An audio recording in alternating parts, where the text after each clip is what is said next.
తెలంగాణ పౌర సరఫరాల శాఖ చేపట్టిన క్షేత్రస్థాయి విచారణలో ఆశ్చర్యకరమైన విషయాలు వెలుగులోకి వస్తున్నాయి. గత 6 నెలలుగా బియ్యం తీసుకునే రేషన్ కార్డుల వివరాలను సేకరించగా ఏకంగా 96,000 కార్డులు అనుమానాస్పదంగా తేలాయి. అధికారులు చేపట్టిన విచారణలో మే 22 వరకు మొత్తం 6,000కు పైగా రేషన్ కార్డులు అర్హత లేనివిగా గుర్తించారు. కేంద్ర, రాష్ట్ర ప్రభుత్వాలు అందించే అనేక సంక్షేమ పథకాలకు రేషన్ కార్డే ప్రాథమికంగా ఉండడంతో భారీగా దరఖాస్తులు వస్తున్నాయి. ఈ అవకాశాన్ని కొందరు అనర్హులు సద్వినియోగం చేసుకుని అక్రమంగా రేషన్ కార్డులు పొందుతున్నారని తెలుస్తోంది. మే మొదటి వారం నాటికి రాష్ట్ర వ్యాప్తంగా 90.71 లక్షల రేషన్ కార్డులుండగా వాటి పరిధిలో 2.93 కోట్ల మంది లబ్ధిదారులున్నట్లు అంచనా. వీరి కోసం ప్రభుత్వం ప్రతి నెల 1.9 లక్షల టన్నుల బియ్యాన్ని డీలర్లకు పంపిస్తోంది. సన్న బియ్యం పథకం అమలైన తర్వాత ఎక్కువగా నిరుపేదలు రేషన్ తీసుకోవడానికి బారులు తీరుతున్నా 1.6 లక్షల మంది మాత్రం పత్తా లేకుండా పోయారు.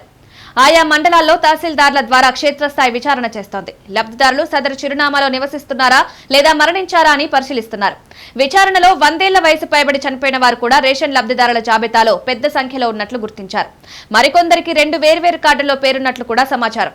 క్షేత్రస్థాయిలో సేకరించిన సమాచారాన్ని పౌర సరఫరాల శాఖ ప్రధాన కార్యాలయానికి పంపిస్తున్నారు. రేషన్ కార్డుల విచారణలో సూర్యాపేట జిల్లా 100% విచారణను పూర్తి చేసి అగ్రస్థానంలో నిలిచింది.